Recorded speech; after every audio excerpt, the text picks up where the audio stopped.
व्यासपीठावरती बसूया.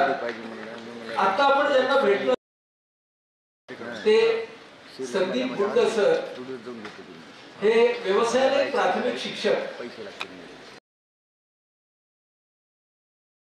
शाळेमध्ये एक नवीन प्रयोग सुरू केला आणि आता तो प्रयोग संपूर्ण महाराष्ट्रामध्ये कसा पसरत आहे त्याची कहाणी ते आपल्यासाठी घेऊन आलेले आहेत. आपण संदीप गुंड सरांच्या वरती तयार केलेली एक ध्वनिचित्र फीत पहिल्यांदा पाहूया आणि मग त्यांना आपल्या व्यासपीठावरती आमंत्रित करूया.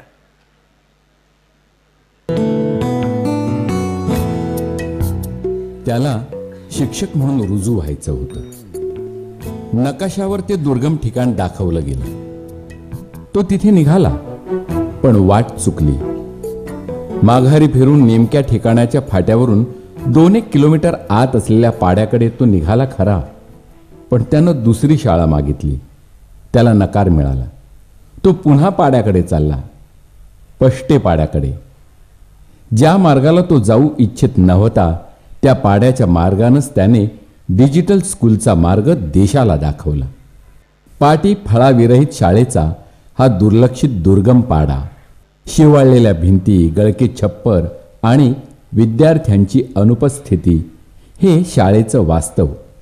त्यानंच त्याला प्रेरणा दिली आणि सुरू झाला एक क्रांतिकारी प्रवास.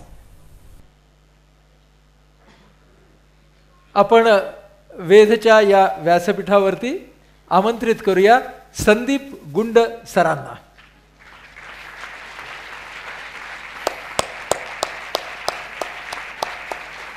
संदीप बस. हा कुठलाही संदीप कितवा वेद? पाचवा वेद. आत्तापर्यंत 4 वेदमध्ये संदीपने त्याच्या अनुभवांचं शेअरिंग कथन केलेलं आहे आणि आजचा त्याचा हा 5वा वेद आहे. प्रत्येक वेळेला मी जेव्हा त्याला भेटतो वेदच्या निमित्ताने तेव्हा अजून काहीतरी पुढे झालेलं असतं. म्हणजे 2 वर्षापूर्वी जेव्हा पहिला वेद झाला तेव्हा पष्टेपाड्याची शाळा आणि त्याचा विकास या टप्प्यावरती आपण होतो. हळूहळू तो टप्पा तिथं आहेच, तो पुढे चाललाच आहे. पण संदीपच्या कक्षा मात्र कामाचा परीघ हा वाढत चाललेला आहे. तेव्हा पहिल्यांदा संदीप मला सांग, आत्ता तू राहायला कुठे आहेस? आता मी पुण्यात राहतो. आता तू पुण्यात राहतोस म्हणजे आता तू त्या आपल्या कल्याणच्या जवळ म्हणजे पष्टेपाड्याच्या जवळ जो राहायचास तिथे नाही राहत. नंतर आपण तिकडे येऊया.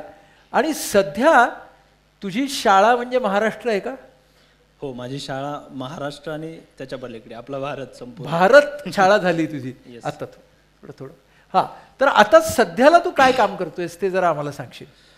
आता सध्या मी पुण्याच्या शिक्षक प्रशिक्षण संस्थेमध्ये शासनाने माझं डेप्युटेशन केलंय, जिथे मी रिसोर्स पर्सन म्हणून काम करतो.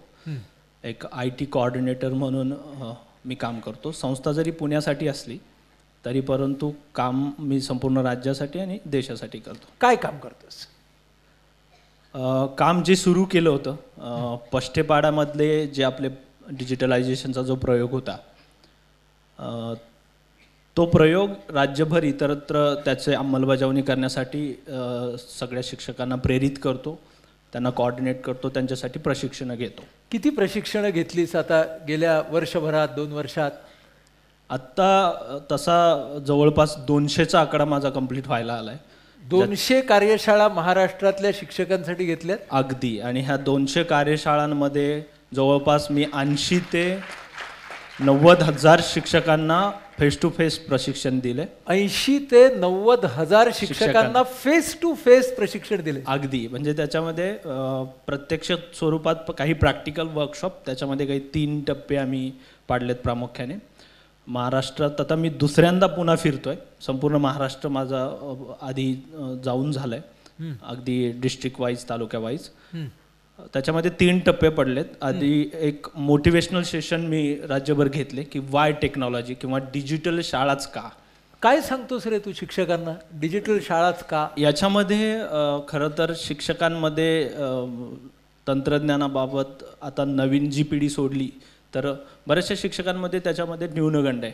टेक्नॉलॉजीला सहज ॲक्सेप्ट करत नाहीत म्हणजे आम्हाला जमणार नाही. किंवा जी ट्रॅडिशनल मेथड आहे ती सोडायला शिक्षक थोडा चाकोरीच्या बाहेर जायला कचरतो किंवा तो तसं धाडस करत नाही.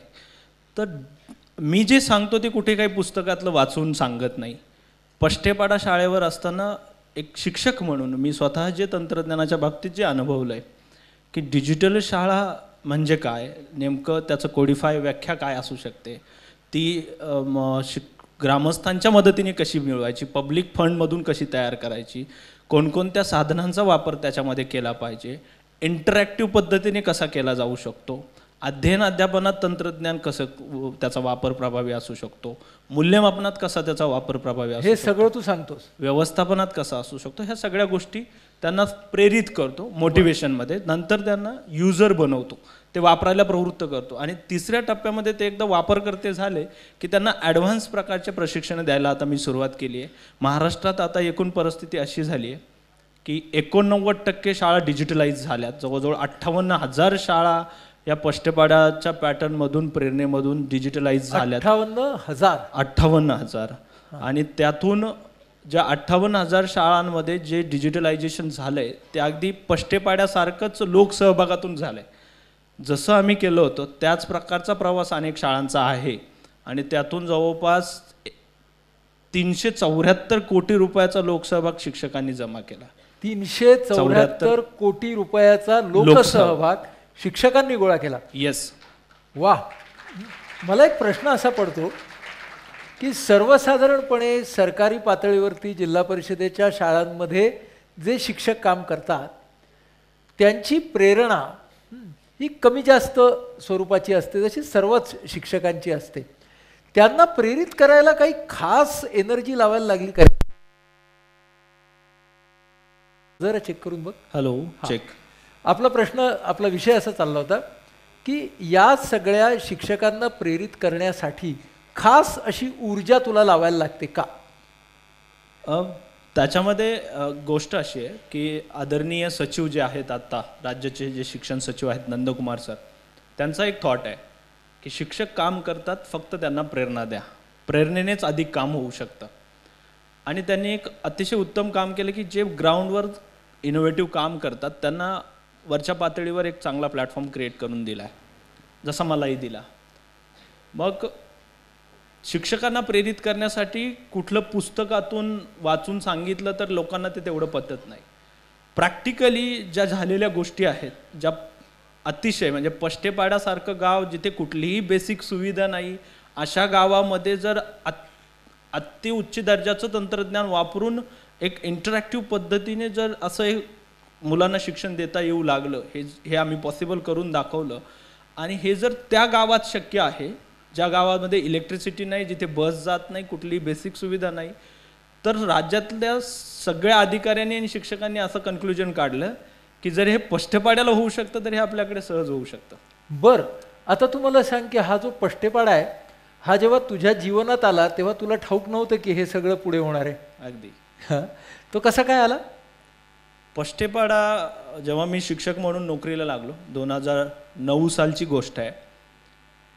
खरं तर फार गमतीची गोष्ट आहे, परंतु त्यावेळेला ती मला गंमत वाटत नव्हती, आत्ता वाटते. मी जेव्हा शिक्षक म्हणून तिथे गेलो, CETची परीक्षा दिली होती आणि त्यातून मला कॉल आला ठाणे जिल्हा परिषदेचा की तुम्हाला जिल्हा परिषदेच्या शाळेवर शिक्षक म्हणून अशा अमुक अमुक शाळा, आता त्यावेळेला डायरेक्टच शाळा जिल्ह्यावरून दिल्या होत्या आणि पष्टेपाडा नावाचं स्कूल मला मिळालं होतं. आता मी पुण्यात शिकलेलो, पाडा मला फक्त पुस्तकापुरताच माहिती होता. जे मी पाड्यावरचा चहा नावाचा एक धडा होता, तर त्याच्यामध्ये पाडा काय परिस्थिती असते हे मला थोडा अंदाज त्या गोष्टीविषयी आला होता.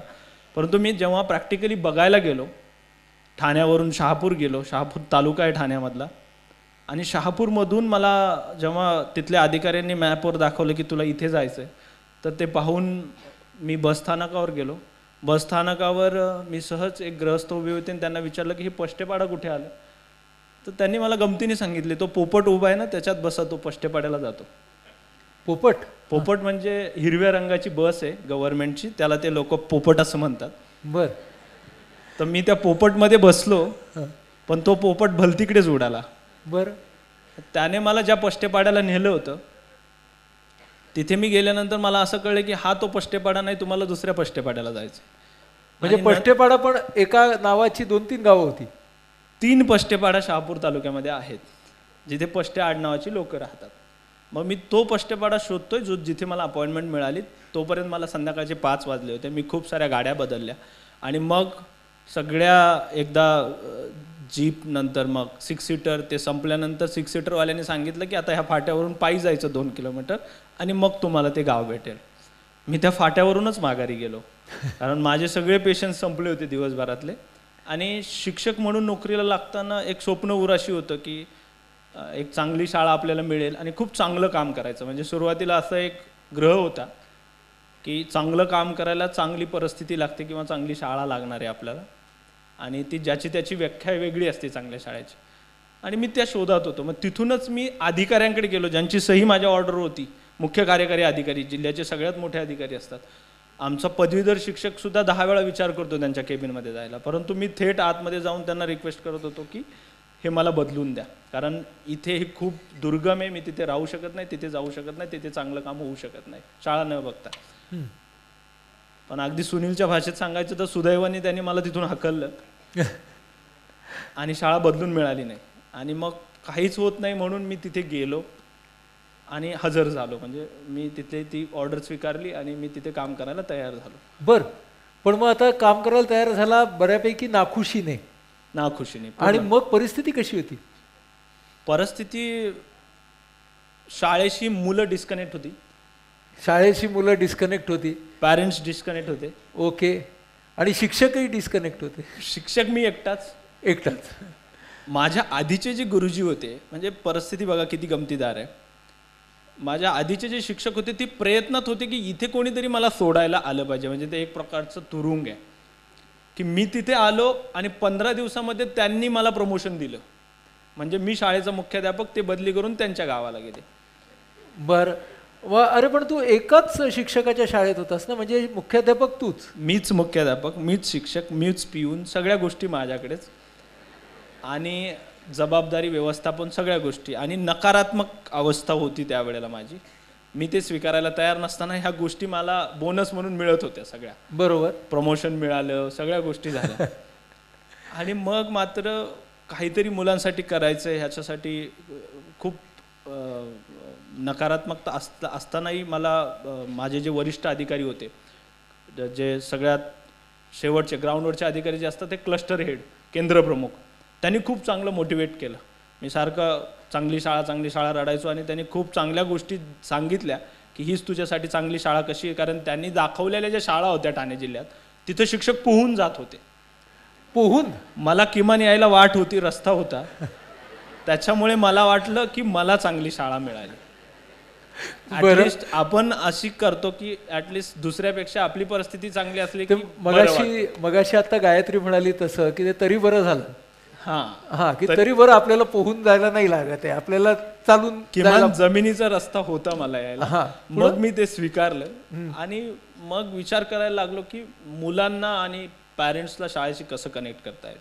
बरं. सुरुवातीचे काही दिवस माझे असेच गेले ते व्यवस्थापन शिकता, कारण शासनाचे एवढे कागदी हे काम असतं की ज्याच्यामुळे मला येणाऱ्या सगळ्या अडचणी आता ते ऑनलाईन पद्धतीने करायला घेतल्यात. जो कागदाचं काम शिक्षकांचं कमी होईल आणि थेट फोकस त्यांचा विद्यार्थ्यांच्या गुणवत्ता सुधारण्यासाठी शिक्षक वेळ देतील.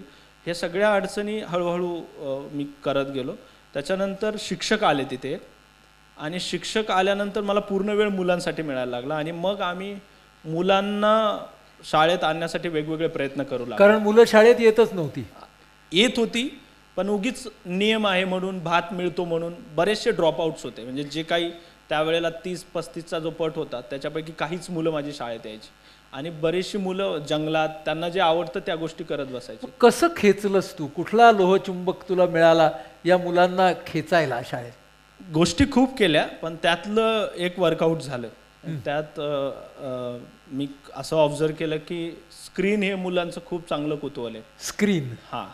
म्हणजे पाड्यामध्ये एक सरपंचांच्या घरी एक TV त्यावेळेला आला होता आणि मी त्यापूर्वीही ते अनुभवलं होतं. कधी मी माझा छोटासा मोबाईल होता, मी कधी वर्गात काढला तर जी काही मुलं यायची वर्गात ती टेबलभोवती जमा व्हायची की सर मोबाईलमध्ये काय करतात बघायला. आणि त्यांना स्क्रीनमध्ये डोकवण्यात खूप कुतूहल होतं. त्या पाटलांच्या घरामध्ये जो टी व्ही ते चालवत होते, तर तिथे मी बघितलं की आधीची उपस्थिती कमी व्हायला लागली, कारण त्यांनी टी व्ही आणला आणि माझी सगळी शाळा तिकडे भरायला लागली. मी फक्त जाऊन ऑब्झर्व केलं मुलांना आणि माझ्या एक गोष्ट लक्षात आली की आपली शाळा मुलांना अजिबात आवडत नाही, त्यांच्या आवडीचं शाळेत काहीच नाही.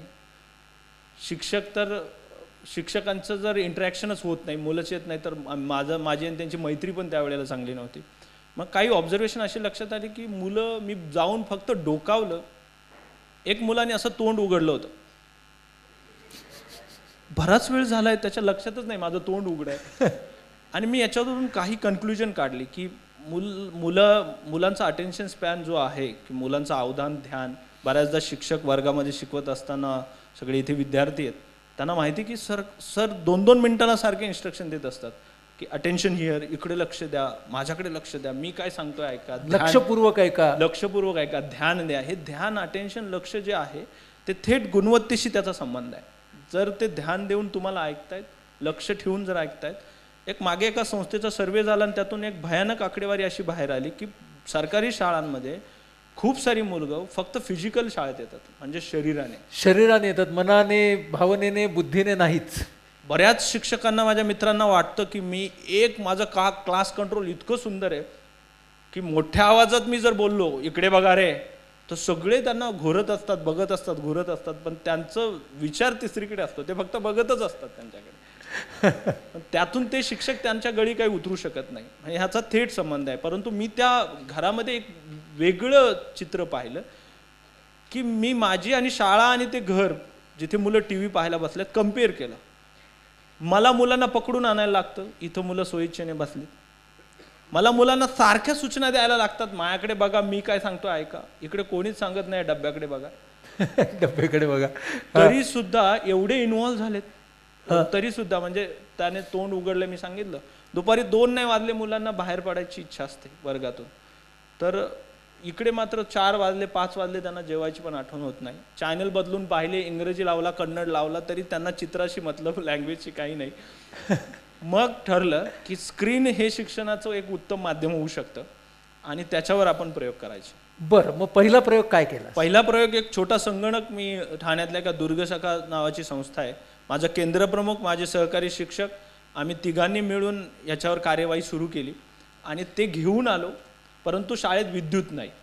बरं, कारण हो, पष्टेपाडा हे एक असं मॉडेल आहे डिजिटलायझेशन जे इंटरनेट शिवाय आणि विद्युत शिवाय चालतं. बरं, मला मागे मुख्यमंत्र्यांनी प्रश्न विचारला की हे कसं शक्य आहे, तर मी त्यांना ते दाखवलं प्रॅक्टिकली.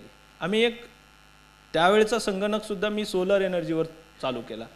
सोलर एनर्जीवर कसं शिकायचं, तर मग सायबर कॅफेत बसायचं, यूट्यूबला जायचं आणि सोलर एनर्जी, माझ्या कम्प्युटरचं पॉवर कन्झम्पशन किती आहे, त्याला किती बॅकअप लागणार आहे, मग गाडीच्या बॅटऱ्या काढून ते सिरीज जोडायचं, त्याच्यावर कम्प्युटर चालवायचा, तो फक्त अर्धाच तास चालायचा आणि त्यातून ती शाळा सुरू झाली.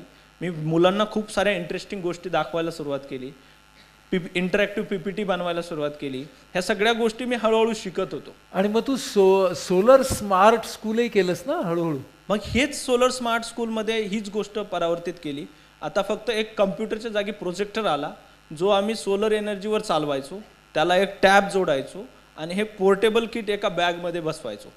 शाळा सुरू व्हायच्या आधी मुलं येऊन त्याला चार्ज लावायची आणि त्याच्यावर ते काम सुरू व्हायचं. वा, ह्याच कामासाठी तुला APJ अब्दुल कलाम, जे आपले राष्ट्रपती होते, त्यांनी तुझं खास कौतुक केलं. Yes yes. की अशा प्रकारे इंटरनेट नसताना आणि इलेक्ट्रिसिटी नसताना सोलर पॉवरवरती हे चालू झालं. अगदी अगदी. छोटीशी सुरुवात झाली, मग मुलं यायला लागली का? मुलं यायला लागली, कारण मुलांना मी खूप इंटरेस्टिंग गोष्टी दाखवत होतो. यूट्यूबमधल्या स्टोरीज असतील, काही अकॅडमिक आणि अकॅडमिकच्या व्यतिरिक्त सुद्धा. मग आपोआपच मुलांमधूनच मेसेज गेला की सरांकडे पण टीव्ही आहे, सरांकडे पण टीव्ही आहे, तो पण खूप चांगले कार्यक्रम चालतात. मग ते आपोआपच मुलं यायला लागली आणि मुलांना खेळवून ठेवण्यात मी यशस्वी झालो, ॲटलिस्ट त्यांचा काही गुणवत्तेवर. आणि मग तू मुलांसाठी कार्यक्रम तयार करायला लागलास? मुलांसाठी मी कॉन्टेंट तयार करायला लागलो. मग मी थोडा विचार केला की आपण याला मोठ्या स्वरूपात करूया आणि जे प्रयोग कॉमनली झाले त्याचा मी सगळा अभ्यास केला की डिजिटल शाळा, ई लर्निंग ही जी कॉमन कॉन्सेप्ट आहे, मी त्याच्या पलीकडे जाऊन ABDL नावाच्या कॉन्सेप्टवर काम केलं, ज्याला म्हणतात activity based digital learning. Activity based digital learning जे पाश्चिमात्य देशांमध्ये जास्त चालतं. तिथे टचस्क्रीन टेक्नॉलॉजीचा वापर केला जातो आणि मुलांचं ॲक्टिव्ह पार्टिसिपेशन त्यात फार असतं. शिक्षकाला आणि विद्यार्थ्यांना सगळ्याला एम्पॉवर करेल अशा प्रकारचे क्लास, असे 8 प्रकारचे क्लास मी तयार केले. 8 प्रकारचे, बरं, ज्याच्यामध्ये वेगवेगळ्या प्रकारची टेक्नॉलॉजी वापरली. Interactive board, interactive IR sensor, interactive monitor, साध्या टीव्हीला IR फ्रेम लावून टचस्क्रीन बनवणं, साध्या प्रोजेक्टरला टचस्क्रीन ते बनवणं. मला सांग, तुझी काही डिग्री सॉफ्टवेअर किंवा हार्डवेअर अशी काही होती का, आहे का? नाही, ह्या सगळ्या गोष्टी मी एकाच ठिकाणं, एकच माझा गुरु येतो म्हणजे गुगल बाबा. अच्छा, गुगल बाबाकडून शिकला सगळं? गुगल बाबामध्ये गुगल करा आणि शिका, हे सगळं आहे. गुगल सर्च ज्याला परफेक्ट करता येतं तो काही शिकू. म्हणजे जसं सुनीलने ते सर्च इंजिन तयार केलं, अगदी हा, ते मॅन्युअल वाचून, तसं तू गुगलवरती जाऊन हे सगळं शिकलास. 8 प्रकारचे अभ्यासक्रम तयार केलेस, 8 प्रकारचे ई क्लासेस तयार केले. बरं, त्याला लागणारा अभ्यासक्रम, त्याची वापरायची पद्धत, ह्या सगळ्याचं एक व्यवस्थित अभ्यास. एकट्यानंच? येस, एकट्यानंच हे सगळं तू केलंस? हो. पण आता मुलं यायला लागली, येस. पालकांचं काय?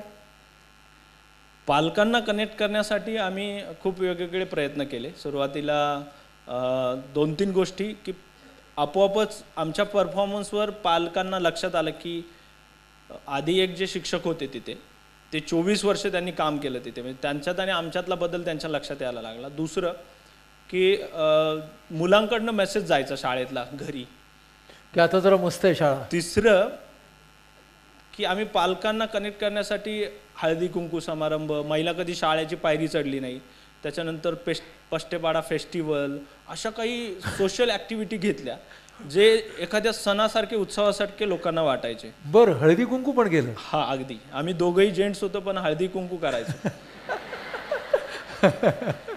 ज्याच्यामुळे महिला सुद्धा शाळेत यायला लागल्या. आणि मला सांगायला आनंद होतोय की कधी कोणी शाळेची पायरी चढलेली नाही त्या महिला आज तागायत. म्हणजे जेव्हा इलेक्ट्रॉनिक मीडिया वगैरे शाळेवर यायच्या तर 4-4 कॅमेरे लावायचे, जिथे मला घाम यायचा तर त्या बिंदास त्याच्यावर बोलायच्या. आणि मग शाळेचं बाह्यरूप बदलण्यासाठी लोकसहभागाला कशी सुरुवात झाली?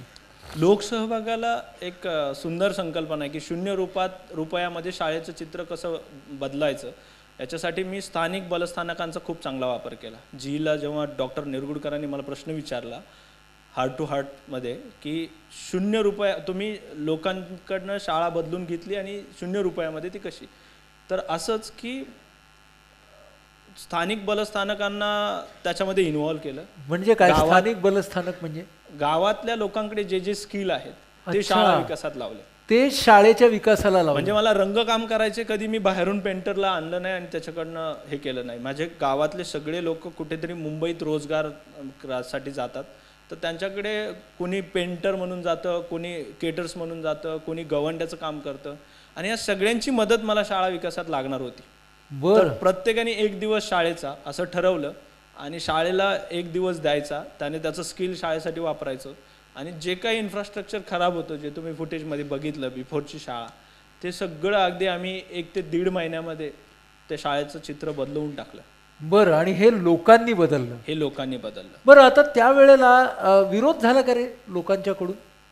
आता कुठल्याही चांगल्या कामाला विरोध होतच असतो. गावामधून सुरुवातीला मी जेव्हा यायचो तेव्हा मी शाळेपुरताच विचार करायचो, मी फार इंटरॅक्शन ठेवायचो नाही, शाळा आणि मी.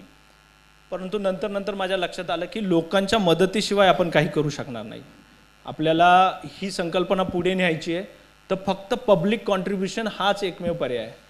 म्हणून मी सुरुवातीला थोडं जे अंतर ठेवलं होतं ते कमी केलं मी स्वतःहून, कारण लोक पण सुरुवातीला त्यांच्या दुकानासमोर बसून वगैरे ते जे बोलायचे की हा, आता मी त्यांना जीन्सवरचा गुरुजी त्यांनी पहिल्यांदा पाहिला आणि हा येतो जातो, मग ते मला ते त्यांच्या तोंडाने सांगतात की आम्ही असं बोलायचं बरं का तुमच्याबद्दल. मग त्यांनी नंतर मी स्वतःहून त्यांच्यामध्ये मिसळायला लागलो. त्यांनी चहा दिला तरी मग ॲसिडिटीचं कारण नाही सांगायचं, तो प्यायचा. मग कसाही असायचो, कुठे बसायला दिले, कसा दिलाय, काय कप कसा आहे नाही बघायचं, प्यायचो. त्यांच्या छोट्या मोठ्या प्रोग्राममध्ये इन्व्हॉल्व व्हायचो. तर त्यांच्याशी इंटरॅक्शन वाढवून ती जवळीक मी हे केली. सुरुवातीला विरोध हा होताच या सगळ्या गोष्टीला, कारण हे तिथे बेसिक सुविधा नसताना मी टोकाकडचा विचार करत होतो. अगदीच जिथे काहीच बेसिक सुविधा नाही, जिथे वीज नाही तिथे डिजिटल शाळा तू निर्माण करत होतास. स्मार्ट स्कूलचा मी विचार करत होतो, म्हणजे ती टोकाचा विचार होता. बरं. तर त्याला विरोध होता, परंतु नंतर लोकांनी स्वतःहून त्याच्यामध्ये एवढं कॉन्ट्रीब्युशन दिलं की आम्ही जो विश्वास दाखवला त्यातून, की शिक्षकांवर विश्वास ठेवून लोकांचं एक मला उदाहरण सांगायला आवडेल की जेव्हा मी डिजिटल शाळेची गोष्ट लोकांसमोर ठेवली आम्ही, त्यावेळेला एक निरक्षर महिला, जेव्हा मी बोलत होतो असं डिजिटल स्कूलबद्दल, आत्ता जेव्हा डिजिटल स्कूलबद्दल बाकीचे शिक्षक त्यांच्या ग्रामस्थांना सांगतात तेव्हा फक्त पष्टेपाड्याचे व्हिडिओ लावतात, परंतु माझ्याकडे सांगायला काही नव्हतं. मग मी त्यांना जेव्हा सांगत होतो तेव्हा ते बऱ्याचशा लोकांच्या डोक्यावरून जात होतो, हा कुठेतरी पलीकडच्या गोष्टी करतोय. आणि मी त्यांना हेही सांगत होतो की तुमच्या गावचा सुद्धा विकास होणार आहे या गोष्टीतून. तुम्ही मला जर मदत केली तर गावच्या सुद्धा सगळ्या समस्या सुटणार आहेत. हे त्यांच्या लक्षात येत नव्हतं. हा काहीतरी फेकतो असं त्यांना वाटायचं. मग त्यातल्या एका महिलेने मात्र असा आदर्श घालून दिला, जे माझ्यासाठी खूप आनंदाची बाब आहे, की त्या घरी गेल्या. मी समजलो की आता यांना काही समजत नाही आहे. त्या घरी गेल्यानंतर त्यांनी काही असं जमा केलेले त्यांच्याकडे जे पैसे होते ते आणून आमच्या टेबलवर ठेवले आणि सांगितलं की ही माझी मदत. आम्ही तर मदतीचं आव्हान पैशाच्या स्वरूपात केलंच नव्हतं, पण मग त्यांनी 1000 रुपये आणून ठेवल्यावर आम्ही त्यांना मी विचारलं की हे कशासाठी. म्हणजे तुम्ही जे सांगताय हे मला लक्षात येत नाही आहे, पण तुम्ही जे करताय हे नक्कीच माझ्या पोरीच्या भल्याचं आहे, म्हणून ही माझी मदत. आणि ते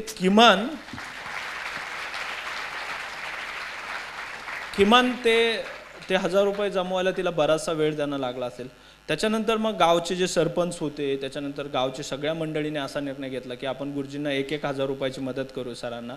त्याच्यानंतर मग वेगवेगळ्या माध्यमातून आम्ही फंड क्रिएट केला, सोशल मीडियाचा वापर केला आणि त्यातून शाळा आणि शाळाबरोबर गाव ह्या सगळ्याचा एक कायापालट झाला आहे सगळ्या गोष्टीतून. बरं, आज पष्टेपाड्याच्या शाळेमध्ये काय काय आहे?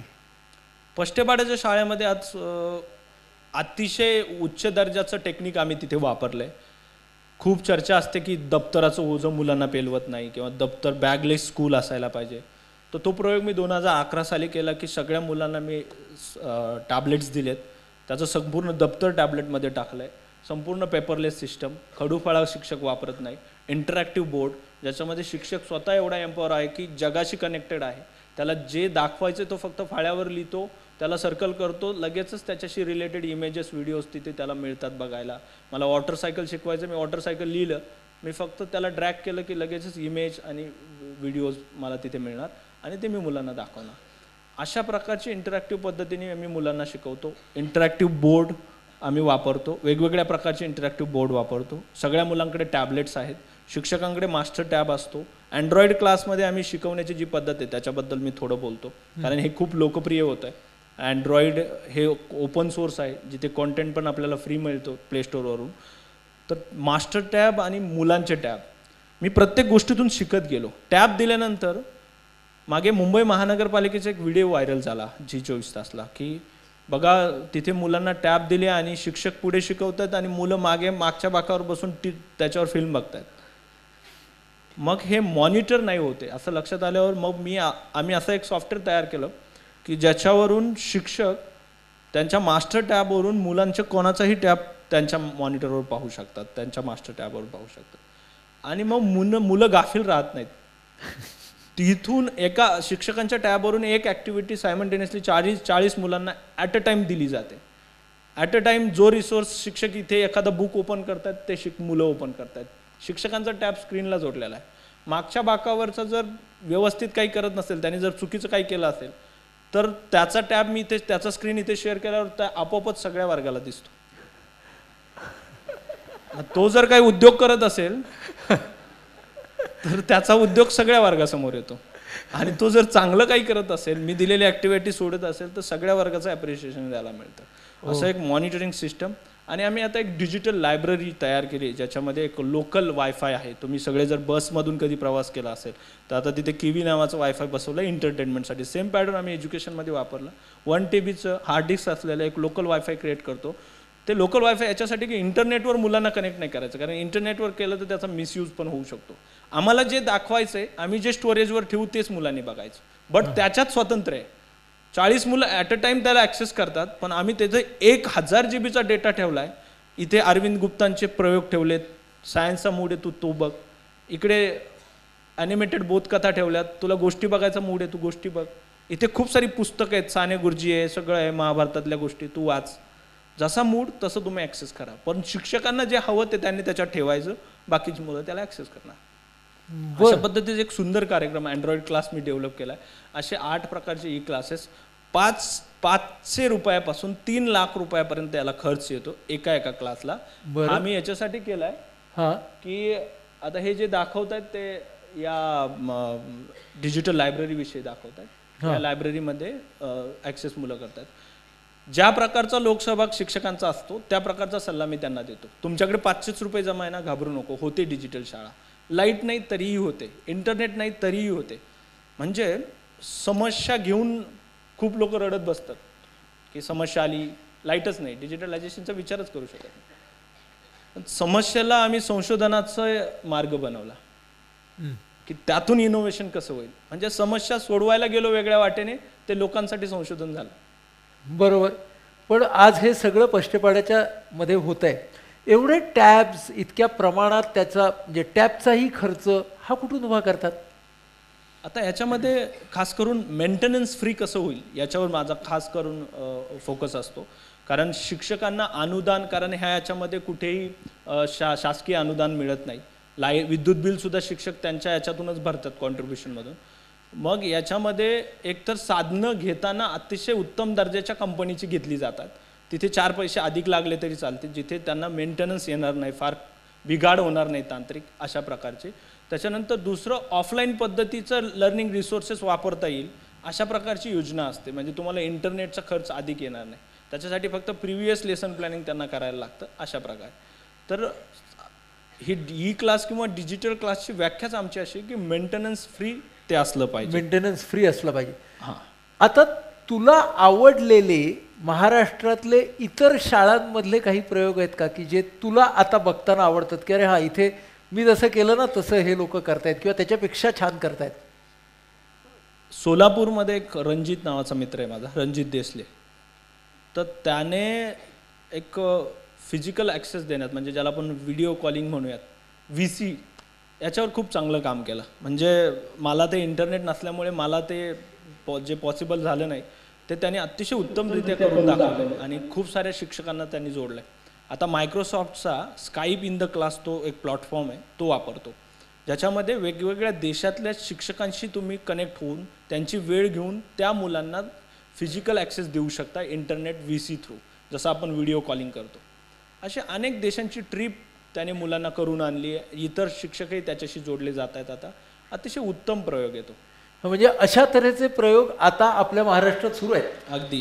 हो, म्हणजे ही प्रेरणा मिळते ह्या सगळ्यांना. खूप सारे. आता 1,60,000 संदीप गुंड महाराष्ट्रात तयार आहेत, जे 1,60,000 संदीप तयार आहेत. ज्याच्यामध्ये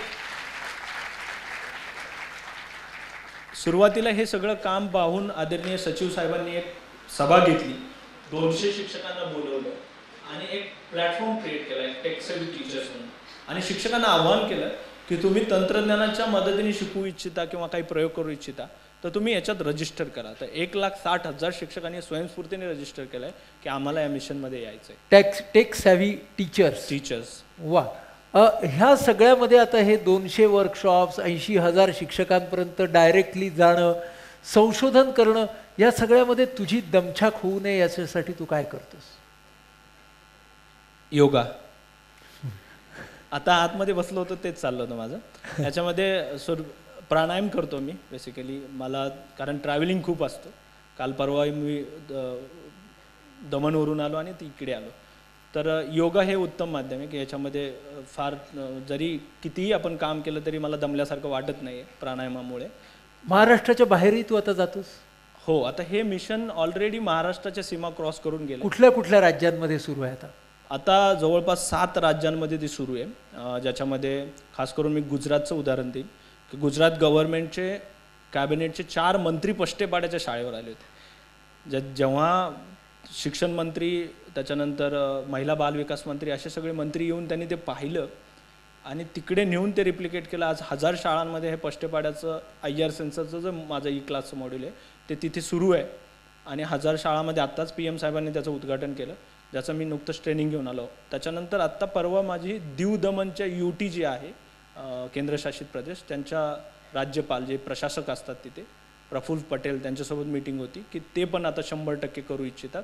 असं वेगवेगळ्या राज्यांमध्ये ते गेलं आहे. आता नुकतंच MHRDचे सेक्रेटरी आणि मिनिस्टर यांच्याकडनं खूप प्रोत्साहन मिळतं ह्या कामाला. जावडेकर साहेब आणि अनिल स्वरूप हे जे शिक्षा मंत्री आणि सचिव आहेत त्यांनी शाळेला भेट दिली आणि भेट दिल्यानंतर त्यांनी ठरवलं की हे ऑल ओव्हर इंडियात व्हायला पाहिजे. आणि त्याच्यामुळे त्यांनी आता मला प्रेरित केलं की तू वेगवेगळ्या राज्यांमध्ये पण जात जा, त्यांना मार्गदर्शन करत जा. मग वेगवेगळ्या राज्यांच्या टीम माझ्याकडे येतात, मी वेगवेगळ्या राज्यांमध्ये जातोय, त्यांना प्रशिक्षण देतोय. मागेच ओडिसामध्ये मी केलं, तिथेही जवळजवळ 200 शाळांमध्ये सुरू झालं आहे. घराकडे लक्ष देतोस का नाही? माझं सुनीलनी सांगितलं जसं विंचाचं बिराड पाठीवर असतं, सगळं सोबतच असतं. आता माझं मूल लहान आहे त्याच्यामुळे माझी मिसेस घरी आहे, नाही तर माझ्यासोबत असते ती. तिचंही डिटेड झाले, तिच्याकडे पदवी आहे, ती करू शकते, परंतु मी तिला जॉब करू देत नाही. मला माझ्या कामात मदत कर एवढीच माझी इच्छा आहे. आणि मी तिला जवळून माझं काम दाखवलं आहे. म्हणजे जेव्हा सोबत परिवार असतो त्यावेळेला वेगळे एक्सप्लेनेशन द्यायची गरज नाही की मी काय करतो, कुठे जातोय, काय करतो. आणि आता बाळाचं वय काय? आता तो 1 वर्षाचा झाला. 1 वर्षाचं बाळ आहे. हो. ओळखतो तुला म्हणजे म्हणजे इतका फिरत असतोस की आता बाबा माझं कुठे? नाही, मी एक गोष्ट करतो आवर्जून की जेव्हा मी येतो त्यावेळेला माझा फोन सायलेंटवर असतो. जेव्हा मी त्यांना कनेक्ट होतो बाकीचं डिस्कनेक्ट होतं. वा वा, ही गोष्ट फार महत्त्वाची आहे. आणि दुसरं गोष्ट की सेशन सुरू माझं म्हणजे व्हिडिओ कॉलिंग करत असतो मी, जिथे जिथे जाईल बाहेर तिथे सतत हे इंटरॅक्शन असतं, कनेक्ट असतं. म्हणजे कनेक्टसाठी तू टेक्नॉलॉजी वापरतो खूप. हां, तुझ्या बाळाचं नाव काय सांग मला? स्मित. वा, स्मित. हो, स्मित.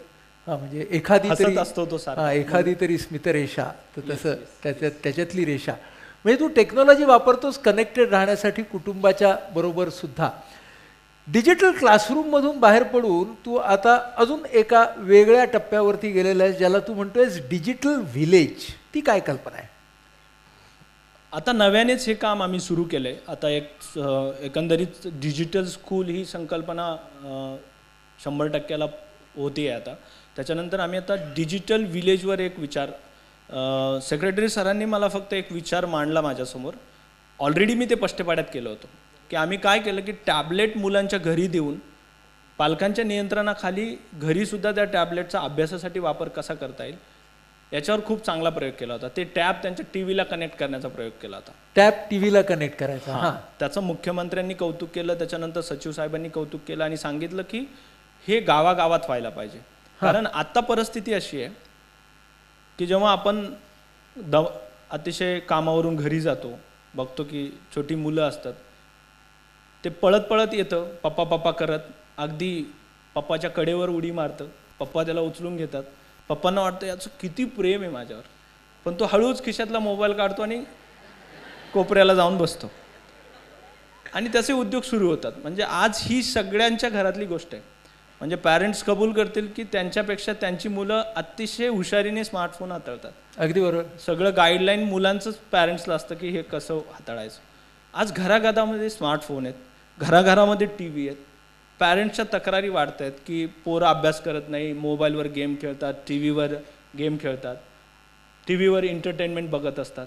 मग आम्ही काय केलं की असा विचार की पालकांच्या मदतीने, शिक्षकांच्या मदतीशिवाय शाळा व्यतिरिक्त घरच्या टीव्हीवर आणि मोबाईल फोनवर मुलं कशी शिकू शकता येईल याच्यावर एक प्रोग्राम डेव्हलप केला, ज्याच्यामध्ये पालकांचा स्मार्टफोन आम्ही टीव्हीला जोडतो आणि पालकांच्या स्मार्टफोनवर खूप सारा इंटरॅक्टिव्ह कंटेंट टाकून दिला आहे, ज्या कंटेंटमधून मुलं ब्रेन चॅलेंजिंग ॲक्टिव्हिटी किंवा अकॅडमिक खूप साऱ्या गोष्टी त्याच्यावर करत असतात.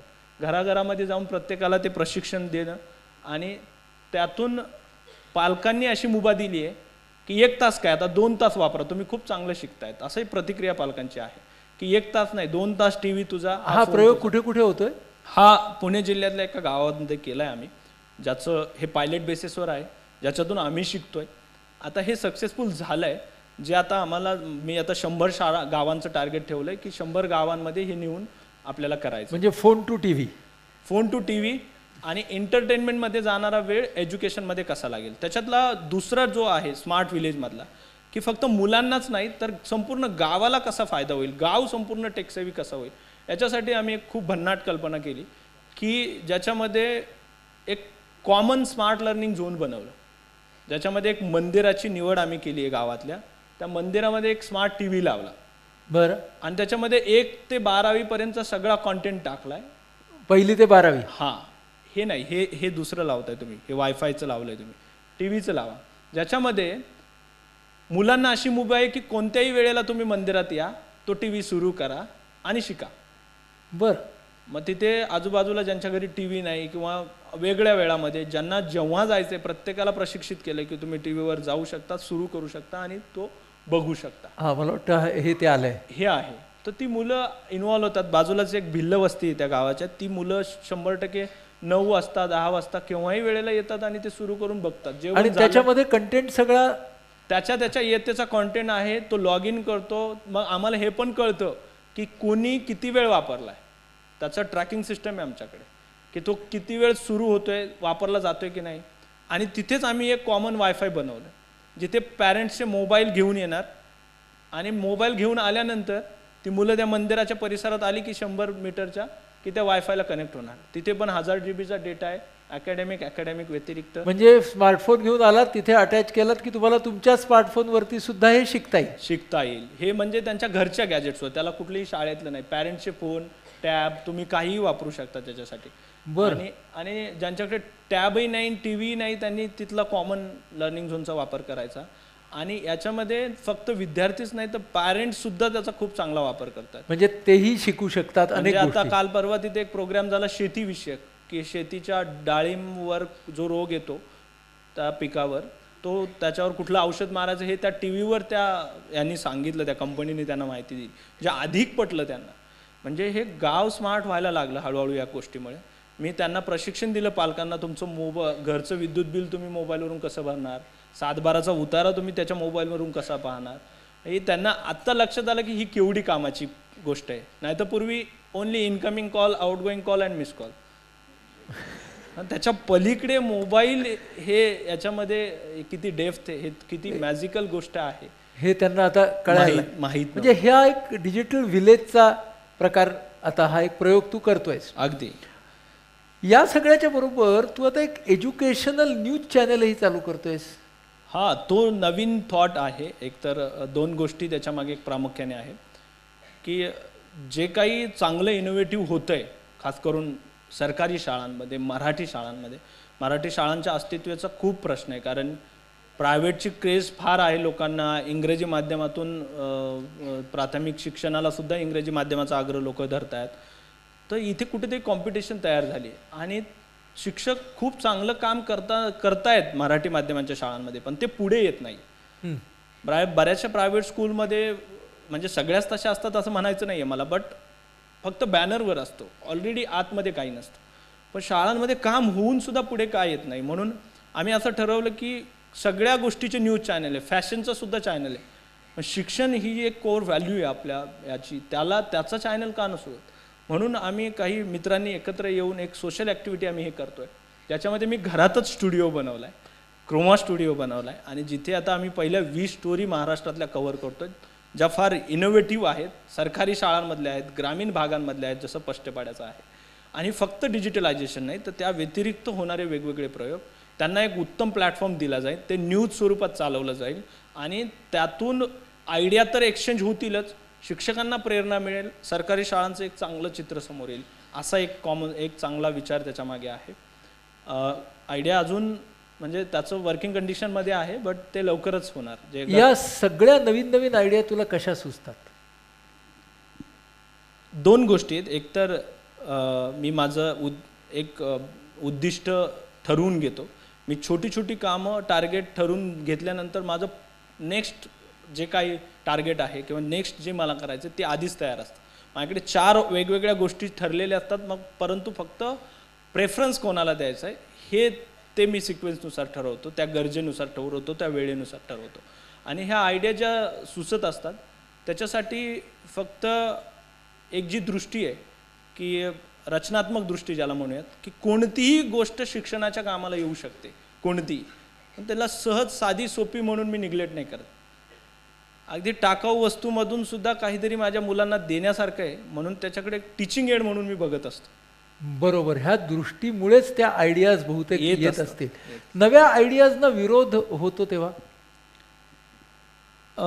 त्याच्यावर हसायचं फक्त. हसायचं. कारण मी समजलोय की विरोध होणार जेव्हा सुरुवात आपण नवीन गोष्ट करतो. परंतु मी असं माझ्या आता लक्षात आलं की जी लोक तुम्हाला विरोध करतात सुरुवातीला, ज्या वेळेला तुम्ही एका उंचीवर असता ना, तर तीच लोक तुमचा हात धरून पुढे जायला तयार असतात. म्हणून हे मी स्वतः एक्सपिरियन्स केलंय, नाही का, की ज्याच्यामध्ये सुरुवातीला पष्टेपाड्याला असतानाही आणि आताही नव्या नव्या जेव्हा इनोव्हेटिव्ह गोष्टी आपण घेऊन येतो, तर प्रत्येक दोन विचार आहेत. टेक्नॉलॉजीचे दुष्परिणाम पण आहेत, त्याच्यावर लोक बोलणार, पण आपल्याला त्याचा प्रभावी वापरच माहीत नसेल तर लोक दुष्परिणामाकडे वळणार.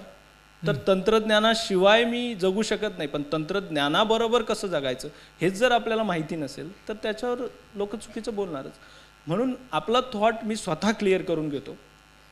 मला स्वतःला क्लिअर असेल, मला मनापासून वाटत असेल हे मुलांच्या कामाचं आहे, त्यांच्या थेट गुणवत्तेशी याचा संबंध आहे, तर ते करायचं. लोकांनी चुकीचं म्हटलं सुरुवातीच्या टप्प्यावर तर ते पुढे जाऊन त्यांना पटणार आहे असा ठाम विश्वास मला असतो. असा ठाम विश्वास तुला असतो आणि म्हणूनच मला वाटतं तू पुढे पुढे जात राहतोस. येस. आता ना मी तुला काही व्याख्या विचारतो तुझ्या आत्तापर्यंतच्या प्रवासातून तुला मिळालेल्या, कारण तुझ्याकडे पुस्तकातलं कमी आहे, अनुभवातलं आणि प्रयोगातलं खूप जास्त आहे. येस. तेव्हा तुझ्या व्याख्या मला सांग.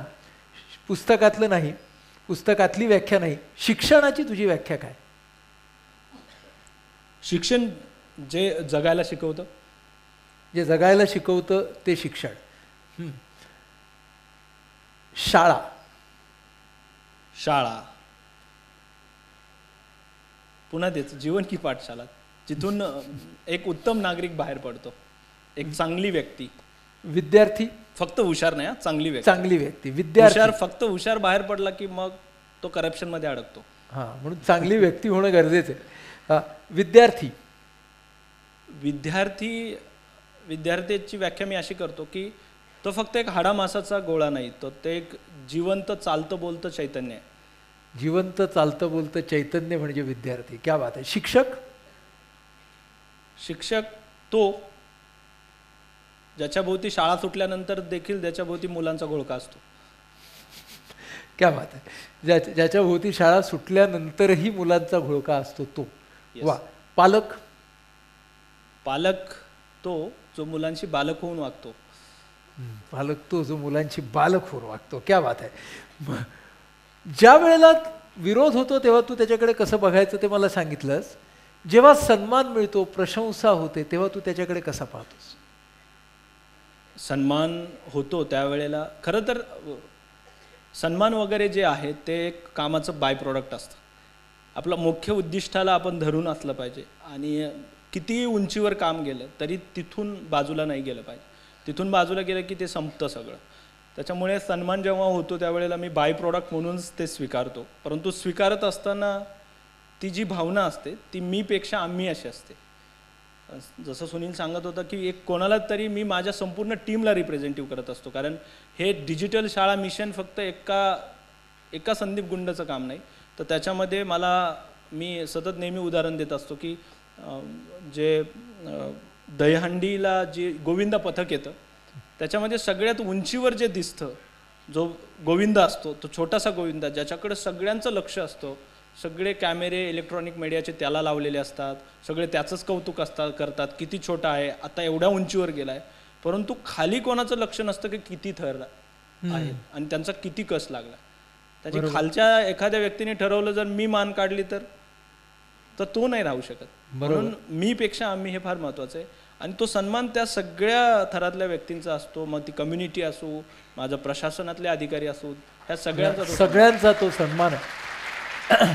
विद्यार्थ्यासमोरची डिस्कनेक्ट करणारी सगळ्यात महत्त्वाची आव्हानं कोणती? विद्यार्थ्याला त्याच्या ध्येयापासून डिस्कनेक्ट करणारी आव्हानं कोणती? विद्यार्थ्याला त्याच्या ध्येयापासून डिस्कनेक्ट करणारी आव्हानं त्याच्यामध्ये 2-3 गोष्टी आहेत. जसं की काल येतानाही आम्ही गाडीमध्ये याच्यावर चर्चा करत होतो की विद्यार्थ्यांमध्ये आत्ता पेशन्स राहिले नाहीत. अपमान किंवा ज्याला म्हणूयात आपण अपयश, नाराजी हे पचवण्याची शक्ती राहिली नाही जी पूर्वी फार होती. जे पॅरेंट्सने त्यांना फार गुळगुळीत करून ठेवलं आहे. आणि शाळा पण आता ती डिस्कनेक्ट झाल्यात. म्हणजे जो जिव्हाळा पूर्वी असायचा की विद्यार्थी आणि गुरुजन, आणि त्याच्यामुळे त्याच्यामध्ये जो आत्मविश्वास भरला जायचा किंवा जी आपुलकी असायची, त्याच्यामुळे तो ध्येयाकडे सतत नजर लावून असायचा, ते ह्या डिस्कनेक्टमुळे मला वाटतं की हे पेलणं त्याला थोडं कठीण जात आहे. की हे डिस्कनेक्ट जे आहे ते तो समाजाचा प्रभाव आहे. पूर्वी शिक्षकाने कितीही चोप दिला तरी पालकाची तक्रार नसायची. आता सरांनी माझ्याकडे डोळे वर करून पाहिले ही तक्रार मुलाची घरी असते, आणि मग 4 मीडियावालेच त्याच्यासोबत पालक शाळेत असतात.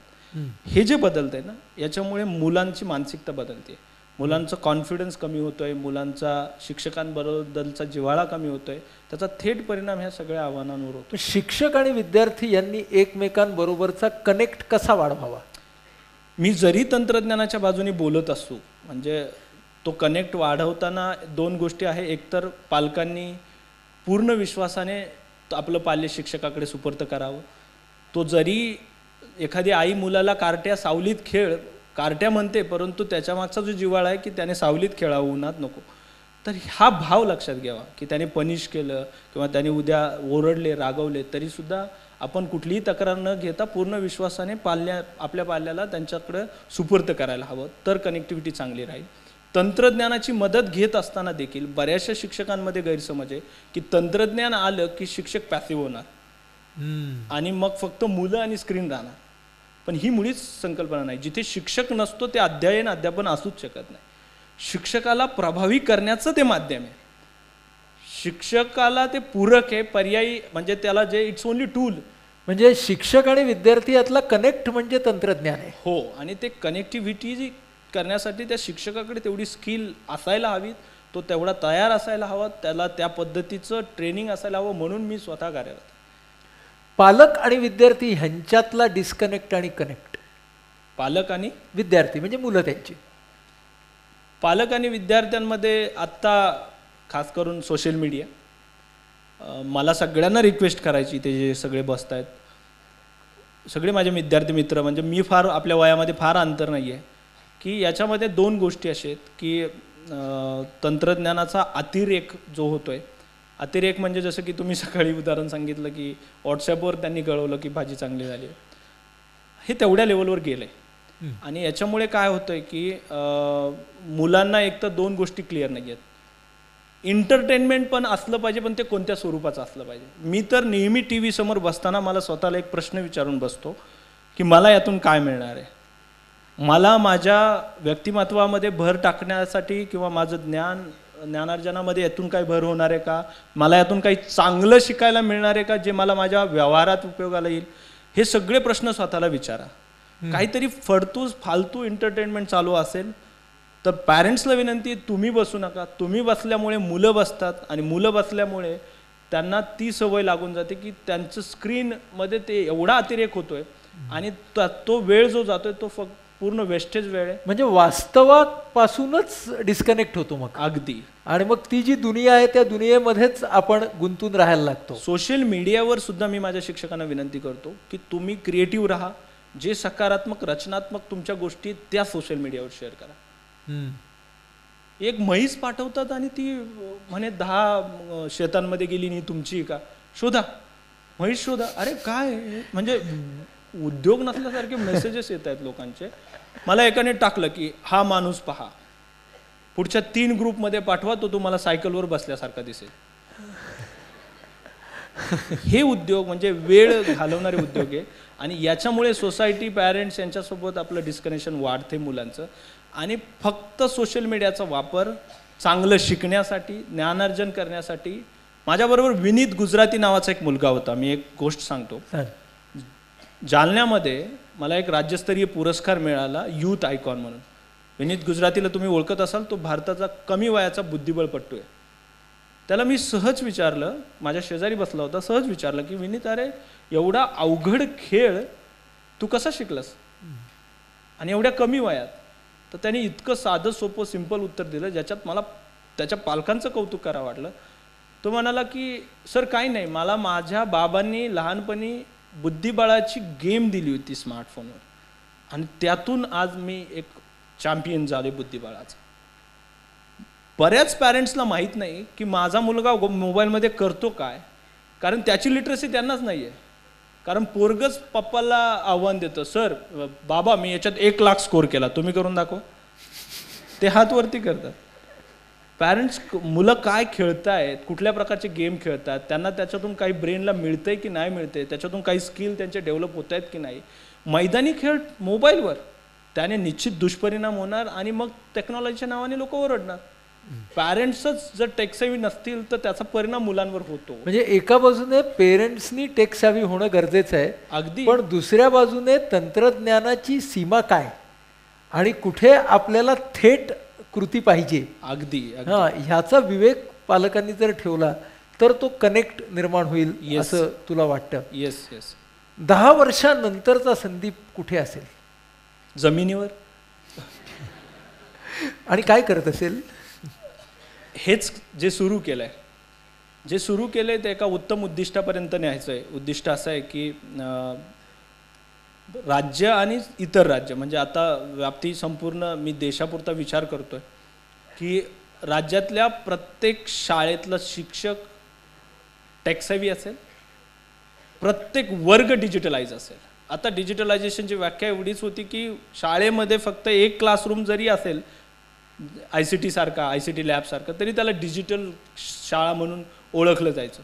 परंतु ही व्याख्या अशी की आता प्रत्येक वर्गखोली डिजिटलाइज आणि प्रत्येक शिक्षक टेक्सेवी असेल आणि अध्यापनामध्ये त्याने ह्या तंत्रज्ञानाचा प्रभावी वापर केला पाहिजे. त्याच्यासाठी मला या उद्दिष्टासाठी प्रयत्न करायचे. त्याच्यासाठी 3 टप्प्यामध्ये मी महाराष्ट्रात फिरतोय. हे माझं फायनल उद्दिष्ट आहे. हे तुझं फायनल उद्दिष्ट आहे. तू आत्ता बोलता बोलता म्हणालास की सध्या मी देशापुरता विचार करतोय. तर मला ते फार छान वाटलं. म्हणजे 3, 4, 5 वर्षापूर्वी आपण फक्त स्वतःचा विचार करत होतो. जेव्हा तो पोपट आपल्याला वेगळ्या ठिकाणी घेऊन गेला तेव्हा. त्याच्यानंतर मग आपण फक्त पष्टेपाड्यापुरता विचार करायला लागलो. नंतर आपण फक्त महाराष्ट्रापुरता विचार करायला लागलो आणि आता आपण फक्त देशापुरता विचार करतोय. अगदी. म्हणजे हळूहळू या विचारांची व्याप्ती जशी वाढत जाते तसं मला वाटतं तुझं कनेक्टिंग पोटेन्शियल पण वाढतंय. येस. की पूर्वी फक्त तू स्वतःचा होतास, नंतर पष्टेपाड्याच्या शाळेचा झालास, नंतर महाराष्ट्राच्या शाळांचा झालास आणि आता तू भारतातल्या अनेक शाळांचा बनू पाहतोयस. मला वाटतं ही जी कनेक्ट अशी जी तुझी व्याप्ती वाढते आहे, तो परीघ वाढतो आहे, तो प्रवास तुझा जास्त विस्तारित होतोय, ते मला वाटतं खूप छान आहे. आणि एवढं असूनसुद्धा तू जमिनीवरती आहेस आणि जमिनीवरती राहणार आहेस याची मला खात्री आहे. तेव्हा तुझं हे जे प्रयोगक्षम डोकं आहे ते असंच नव्या कल्पनांना जन्म घालत राहील याची मला अगदी खात्री आहे. त्यामुळे तुझ्या पुढच्या सगळ्या प्रयत्नांच्यासाठी जोमदारपणे कार्य तू करत राहा अशी आमच्या सगळ्यांच्याकडून तुला शुभेच्छा आम्हाला द्यायच्या आहेत. आणि शिक्षण हे शेवटी कनेक्ट होण्याचं किती महत्त्वाचं माध्यम आहे हे आज आम्ही तुझ्याकडून शिकलो. तेव्हा 10 वर्षानंतरच्या तुला त्यावेळच्या कदाचित त्यावेळेला तू जगापुरता विचार करत असशील अशा शुभेच्छा देतो आम्हा सगळ्यांच्या तर्फे. खूप खूप धन्यवाद. Thank you very much. आणि संदीपला आपण आपल्या एक एव्ही बघूया आपण. पष्टेपाड्यामध्ये जो बदल झाला त्याचं एक 1 मिनिटाचं क्लिप आहे, बघूया ना आपण. 2nd number.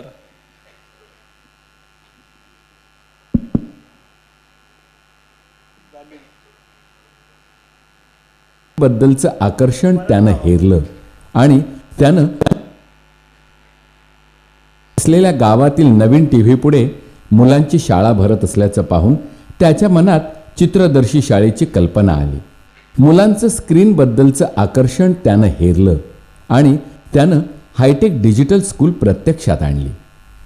सुंदर परिसर, चाइल्ड थिएटरच्या वर्गखोल्या, फळ्याच्या जागी टच स्क्रीन, मुलांच्या हाती पाटीऐवजी टॅब, त्यावर रंजक शैक्षणिक ॲप, पुस्तकंही त्या टॅबमध्येच.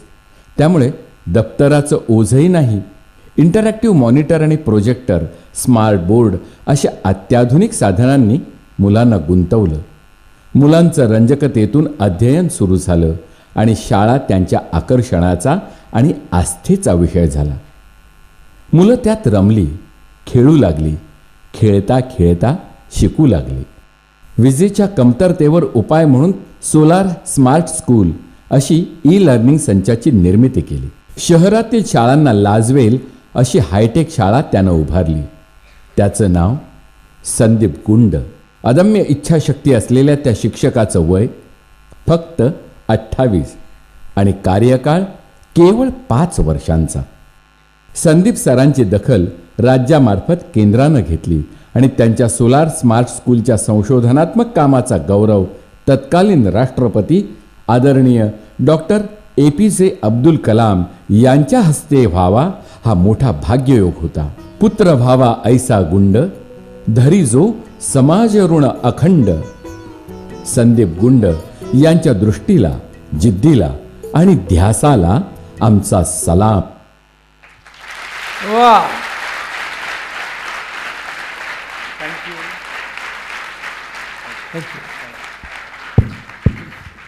वा.